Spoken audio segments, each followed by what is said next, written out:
तो एपिसोड 2 को स्टार्ट करने से पहले big shout out to traditional Changmai. Episode 3 की शुरुआत रेस्टर से होती है। रेस्टर ई रैंक एग्जाम देने आए सभी कैंडिडेट को फेल कर रहा होता है। एक आदमी जिसका नाम एडोल्फ होता है वो दूर से एग्जाम को देख रहा होता है। एडोल्फ हमें बताता है कि पावर के टोटल 4 कोड होते हैं, स्ट्रेंथ, स्किल, मानक कैपेसिटी और मैजिक कंट्रोल। ये चारों चीजें मिलकर एक एडवेंचर का पावर लेवल डिसाइड करती है। और हमें ये भी बताया जाता है कि एडोल्फ के पास एक स्पेशल स्किल होती है जिसका यूज करके एडोल्फ किसी का भी पावर लेवल मेजर कर सकता है। एडोल्फ रेस्टर का पावर लेवल देख के बहुत ही ज्यादा खुश हो जाता है और कहता है कि ये जरूर एक ए रैंकर होगा। इसके बाद एडोल्फ कोने में खड़े रिक की तरफ देखता है। जैसे ही एडोल्फ रिक की पावर लेवल को मेजर करता है वैसे ही उसकी आंखें जलने लग जाती है क्योंकि रिक का पावर लेवल बहुत ही ज्यादा होता है। अगले सीन में एलिसा भी रिक का टेस्ट देखने के लिए वहाँ पर आ जाती है और उसे वहाँ पर रियलिटी दिख जाती है। और यहाँ पे रियलिटी और एलिसा के संतरे एक दूसरे को कड़ी टक्कर दे रहे होते हैं। आगे रियलिटी एलिसा को अपनी पार्टी के साथ टेस्ट देखने के लिए इनवाइट करती है। एलिसा जैसे ही एसोक को देखती है वो थोड़ा डर जाती है क्योंकि आखिर एक और यहाँ क्या कर रहा है। आगे मिसेट पहले रियलिटी को अपने पास बैठने के लिए कहता है पर रियलिटी मना करके जाने लगती है। इसके बाद रियट एलिसा के संतरों को देखता है तो वो एलिसा को अपने पास बैठने के लिए कहता है पर रियलिटी उसे अपने साथ ले जाती है। इसके बाद सभी लोग अपनी जगह पर सेटल हो जाते हैं क्योंकि टेस्ट के लिए अब अगली बार ही रिक की होती है। एसोक रियलिटी से पूछता है कि क्या रिक इस टेस्ट में पास हो पाएगा। इस पर रियलिटी कहती है हाँ ये तो बड़ी ही आसानी से हो जाएगा। रियलिटी की बात सुनकर एलिसा चौंक जाती है और कहती है रेस्टर एक ए रैंकर है, ये तो बहुत ही मुश्किल होने वाला है उसके लिए। जिस पर एसोक कहता है इसमें डरने वाली कोई बात नहीं है। आगे रेस्टर और रिक दोनों एक दूसरे के सामने होते हैं। रेस्टर कहता है तुम मेरे इलाइट गार्ड से बच गए पर अब हम क्या ही कर सकते हैं, वो लोग वैसे भी बहुत कमजोर थे पर मैं ऐसा नहीं हूँ। ये सुनकर रिक कहता है वो तो मैं देख ही सकता हूँ, तुम मुझे पहले ये बताओ कि तुम आखिर एडवेंचर क्यों बनना चाहते थे। इस पर रेस्टर कहता है क्योंकि मुझ में टैलेंट था और अगर मैं एक हाई रैंकर एडवेंचर बनता तो इससे मेरी फैमिली का नाम होता और अब मैं इस चीज से बोर हो चुका हूँ और बहुत ही जल्द इस चीज को छोड़ दूंगा।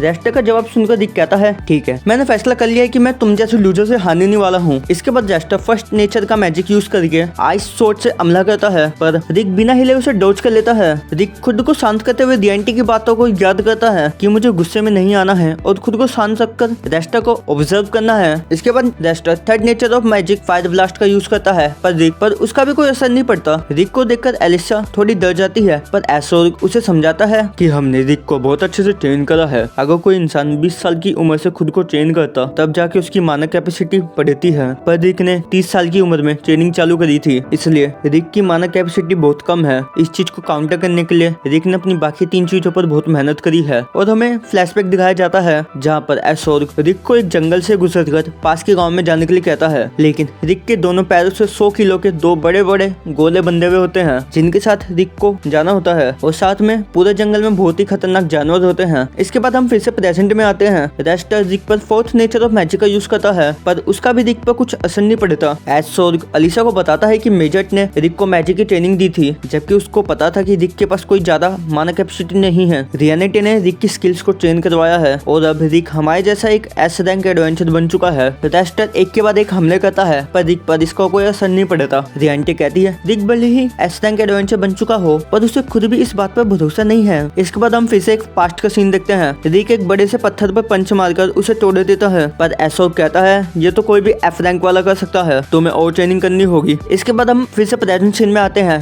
जहाँ पर रेस्टर रिक को 2 बड़े पत्थर के बीच बंद कर देता है पर रिक बड़े ही आसानी से उन पत्थरों को तोड़ देता है। ये देखकर रेस्टर थोड़ा हैरान हो जाता है। आगे रेस्टर अपने स्पेशल मूव सेल्वर्स्ट फिश मिलाट गार्ड को यूज करता है पर रिक उसे भी बड़े आसानी से रोक देता है। ये रेस्टर के लिए बहुत ही ज्यादा हैरान करने वाली बात होती है। रिक कहता है अब मैं समझ गया रियलिटी ने मुझे ऑब्जर्व करने के लिए क्यों कहा था। ये सिर्फ अपने टैलेंट के दम पर उछल रहा है, इसने कभी भी अपने स्किल्स को पॉलिश नहीं किया है। मैं कभी भी ऐसे इंसान से नहीं हार सकता हूँ। आगे रेस्टर अपना कंप्लीट फ्लेम मैजिक का यूज करता है पर रिक उसे आसानी से एक हाथ से ही रोक लेता है। मैजेट कहता है रिक के पास भले ही मानक कैपेसिटी बहुत कम हो पर रिक का कंट्रोल बहुत ही ज्यादा अच्छा है। ये तो रिक के 0.01% के बराबर भी नहीं है। आगे रेस्टर तेजी के साथ रिक पर हमला करता है पर रिक जैसे ही रेस्टर के पंच मारने वाला होता है रेस्टर अपनी बॉडी को स्टील की बना लेता है जिससे रेस्टर बच जाता है और पूरी ऑडियंस इस चीज को देखकर बहुत ही ज्यादा चौंक जाती है। और यहाँ पर रेस्टर भी रिक की पावर को एक्नॉलेज करने लगता है पर अभी भी रेस्टर को ये सब कोइंसिडेंस लग रहा होता है। रेस्टर कहता है कोई भी इंसान 2 सालों में इतना पावरफुल नहीं बन सकता। ये सुनकर रिक को गुस्सा आ जाता है और वो अपनी ट्रेनिंग याद करने लग जाता है जहाँ पर उसने बहुत ही ज्यादा कड़ी मेहनत करी होती है। हमें पता लगता है कि वो अपनी ट्रेनिंग के दौरान कई बार पहाड़ियों से नीचे गिरा, पत्थरों के नीचे दबा और उसकी मौत होते होते बची है पर एसोक की हीलिंग पावर बॉडी की वजह से रिक अभी सही सलामत है। इस तरीके से रिक ने ह्यूमन बॉडी की लिमिटेशन को खत्म कर दिया था। रिक की बात सुनकर रेस्टर कहता है, चलो मैं मान लूं एक बार कि तुमने इतनी कड़ी ट्रेनिंग करी है, पर इन सब के पीछे तुम्हारा मोटिव क्या है? रिक कहता है, मैंने खुद को इतना स्ट्रॉन्ग इसलिए बनाया है जिससे मैं एक ग्रेट एडवेंचर बन सकूं और काइल से एल्सा पीरियड को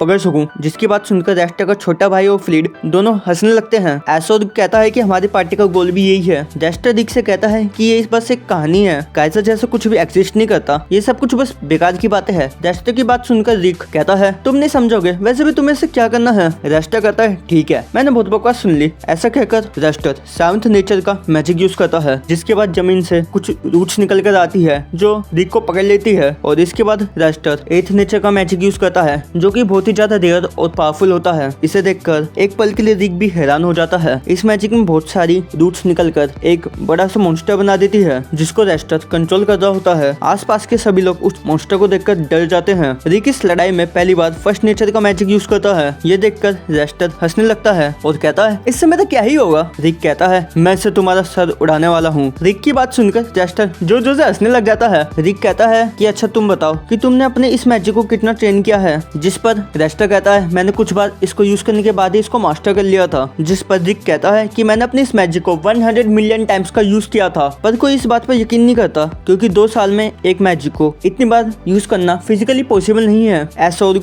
अलीसा से कहता है, स्पेस एंड टाइम मैजिक का यूज करने के बाद ये पॉसिबल है। रिक ने इसी तरह से अपनी ट्रेनिंग पूरी करी है। आगे रेस्टर अपनी फुल पावर के साथ रिक पर अपना गॉड इम्पैक्ट पंच मारता है। रिक भी अपना फर्स्ट नेचर का मैजिक एयर शॉट का यूज करता है, जिसके बाद दोनों की फिस्ट एक दूसरे से टकराती है। रिक की फिस्ट की पावर इतनी ज्यादा होती है कि मॉन्स्टर की पूरी बॉडी टूट जाती है और रेस्टर दूर जाके जमीन पर गिरता है और अनकॉन्शियस हो जाता है। रिक ने रेस्टर को हरा दिया होता है। ये देखकर सभी लोग चौंक जाते हैं। लड़ाई के बाद रिक अपनी पार्टी और साथ में डिएंटे और अलीसा से मिलता है। सभी लोग रिक को कांग्रेस करते हैं। रिक भी सभी को उसे ट्रेन करने के लिए थैंक यू कहता है और अपनी पावर को एक्नॉलेज करता है। तभी वहाँ पर रेस्टर आ जाता है जो ठीक से चल भी नहीं पा रहा होता। रेस्टर को देखकर रिक कहता है, क्या तुम्हें समझ आया कि तुम मेरे जैसे 3rd क्लास इंसान से कैसे हार गए? भले ही मैं ज्यादा स्किल को यूज नहीं कर सकता हूँ, पर मैं जितना भी जानता हूँ मैंने उन स्किल को पॉलिश किया है। इसलिए तुम्हें एक बार में एक ही स्किल पर काम करना चाहिए जब तक तुम्हारे मुंह से खून ना आने लगे। ये मेरी तरफ से तुम्हारे लिए एक एडवाइस है। ये सुनकर रेस्टर और भी ज्यादा गुस्से में आ जाता है और कहता है, तुम्हारा अगला प्रमोशन एग्जाम मैं ही लूंगा और इस बार मैं तुम्हें हरा दूंगा। इसके बाद रेस्टर वहाँ से चला जाता है। हम देखते हैं कि रेस्टर की बहन एंजेलिका रिक की पावर को एक्नॉलेज करती है और उससे माफी मांगकर वहाँ से चली जाती है। एपिसोड की एंड में टेस्ट के रिजल्ट को अनाउंस किया जाता है। हमें दिखाया जाता है कि रिक रिजल्ट को लेकर अब बिल्कुल भी नर्वस नहीं होता क्योंकि वो पहले ही बहुत कड़ी ट्रेनिंग कर चुका होता है। उससे कठिन कुछ भी नहीं है, इसलिए रिक बहुत ही ज्यादा शांत होता है। और इसी के साथ ये एपिसोड एंड हो जाता है। नेक्स्ट एपिसोड देखने के लिए चैनल को सब्सक्राइब कर दो। तब तक के लिए सायोनारा।